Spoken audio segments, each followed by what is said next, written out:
Урындагы башлангыстарды яклау программасында катнашуу авылдар өчен ысынлап та яңа мөмкинлектер аса. Елда ошо проектта үзләренең тәкъдимнәрен яклау өчен һәркем үз көчен һала.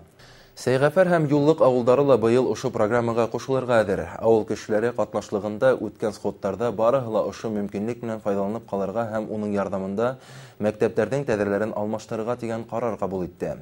Сәйгәфәр мәктәбе 32 ел элек сафка индерелгән, ә юллык мәктәбенә 23 ел.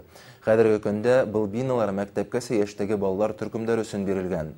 Истәге еллыкты һаклау һәм санпин талаптары буенча тәҙрәләрде алмаштыру көн кадагында тора. 2015 елда Акморн авылы хакимиятенә караган Сәйгәфәр авылы урындагы инициативалар яклау программасында еңеп сыккайны. Ул елда Сәйгәфәр авылы халкы өр-яңы трактор һатып алырга өлгәште. Һәм 2017 елда Сәйгәфәр авылы халкы тагы ла ошо программаларга катнашырга карар иттеләр һәм ошо Сәйгәфәр мәктәбенең тәҙрәләрен алыштырырга дигән карар сыгарылды. Ошо программаны еңеп сыгасакбыз дип өмет итәбез.